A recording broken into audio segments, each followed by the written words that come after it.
Hello everyone, welcome to mess solution garage. ఈరోజు మనం ఈ వీడియోలో ఫోర్జా ఇండిపెండెంట్ చక్ గురించి చెప్పుకుందాం. ఎందుకంటే త్రీజా చక్లో మనం ఆల్రెడీ కొన్ని ఫ్లాస్ చూసాము. వాటిని ఓవర్కమ్ చేయడం కోసం మనం ఫోర్జా ఇండిపెండెంట్ చక్ని గురించి తెలుసుకుందాం. In these chucks each jaw moves independently of the others so that work piece may be true to run accurately. ఓకేనా, ఇక్కడ మనం 4 జాస్ యూజ్ చేస్తాం కాబట్టి ఇది 4 జా చక్ కాబట్టి ఒక్కొక్క జా ఇండిపెండెంట్గా మూవ్ అవుతుంది. ఇండిపెండెంట్గా మూవ్ అవ్వడం వల్ల మనము ట్రూగా అంటే యాక్యురేట్గా రన్ చేయగలుగుతాం. It has superior gripping power than self centring chuck. మనకి త్రీజా యూనివర్సల్ చక్ కన్నా మనకి ఇందులో గ్రిప్పింగ్ పవర్ అనేది చాలా ఎక్కువగా ఉంటుంది.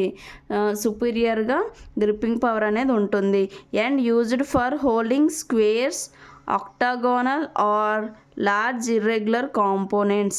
ఆల్రెడీ చెప్పాం కదా, స్క్వేర్ బార్స్ అనేవి మనం త్రీజా యూనివర్సల్ చక్లో ఉంచలేము. ఎందుకంటే మనకి 3 సైడ్స్ మన గ్రిప్ ఇచ్చిన 4th సైడ్ గ్రిప్ ఉండదు.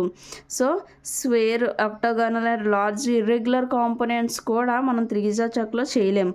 సో అందుకే ఫోర్జా చక్లో ఈ ఇర్రెగ్యులర్ కాంపోనెంట్స్ని కూడా మనము మంచిగా గ్రిప్పింగ్ ఇవ్వగలము.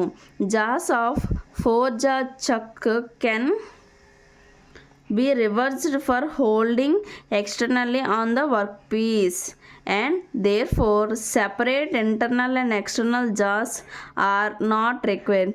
మనమైతే త్రీజా చక్లో ఇంటర్నల్గా జాస్ ఉంటాయి, ఎక్స్టర్నల్గా జా ఉంటాయి. ఎందుకంటే సెల్ఫ్ సెంటరింగ్ కాబట్టి. కానీ ఇందులో అలాంటి అవసరం ఏమీ అవసరం లేదు. Separate internal and external jaws అనేవి అవసరం లేదు అని. The other advantage of four jaw chuck is that work can be set to run concentrically or eccentrically and there is no loss of accuracy due to wear. ఇందులో wear వల్ల మనకి accuracy loss అనేది ఏమీ అవ్వదు. However the chuck is bulky and setting time more. ఎందుకంటే ఇందులో setting time అనేది ఎక్కువగా ఉంటుంది. ఎందుకంటే మనము ప్రతి జాని ఇండిపెండెంట్గా మనము సెంటరింగ్ చేయాలి కాబట్టి మనకి టైం అనేది కొంచెం టైం టేకెను. అదే తప్ప మిగతావన్నీ ఇందులో అడ్వాంటేజెసే ఉన్నాయి. సో ఒకసారి డయాగ్రామ్ చూద్దాం. ఓకే, ఇది చూసారా, ఇటు సైడ్ ఉంది చూసారా, ఇది ఒక జా. 1 2 3 4 మొత్తం 4 జాస్. ఈ మధ్యలో హోల్ ఉంది చూసారా, ఇక్కడ మనం వర్క్ పీస్ని మనం హోల్డ్ చేయొచ్చు. ఇది వర్క్ పీస్ని హోల్డ్ చేసే ప్లేస్. ఇక్కడ ఈ హోల్స్ ఉన్నాయి చూసారా, ఇక్కడ మనం కీని పెట్టే ప్లేస్ ఇక్కడ పెట్టి మనం ఫిక్స్ చేస్తాము.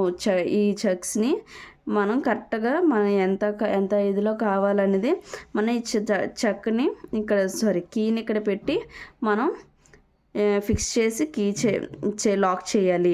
ఓకేనా, దీనికి లోపల చూసారా, దీన్ని కీ సాకెట్ అంటాము. చూసారా, జాస్ పక్కన ఉన్న ప్లేస్ని మనం బాడీ అని పిలుస్తాం. ఓకే, ఇది body. And square threaded screw అనమాట. ఇది మనకి ఇస్తారు చూసారా, ఈ లోపల ఉన్న థ్రెడ్డింగ్ అనేది స్క్వేర్ థ్రెడ్డింగ్ అనమాట. అండ్ థ్రస్ట్ ప్యాడ్, దీన్ని థ్రస్ట్ ప్యాడ్ అంటారు. And taper to match and spindle nose and keyways. ఇక్కడ చూసారా, ఇది కీవే. ఓకేనా, ఇక్కడ నార్మల్ డయాగ్రామ్ వ్యూలో చూసారా, ఈ స్క్వేర్ని 4 సైడ్స్ నుంచి గట్టిగా గ్రిప్ పెట్టుకొని మనకి పట్టుకొని ఉంది. సో ఇది త్రీజా యూనివర్సల్ చక్లోనైతే మనకి సాధ్యం కాదు. సో ఫోర్జా యూనివర్సల్ చక్లో మంచిగా గ్రిప్ ఇస్తుంది. స్క్వేర్, ఆక్టాగాన్స్ మిగతా అన్నిటికి బాగా యూస్ చేయొచ్చు. ఓకే, మనకి ఇందులో ఓన్లీ ఒకటి సెట్టింగ్ టైం అనేది ఎక్కువ ఉంటుంది. అంతే తప్ప మిగతావన్నీ ఇందులో అడ్వాంటేజెసే ఉన్నాయి. ఓకేనా, మీకు ఈ వీడియో నచ్చినట్టయితే లైక్ చేయండి, షేర్ చేయండి, సబ్స్క్రైబ్ చేయండి. Thank you from mess solution garage.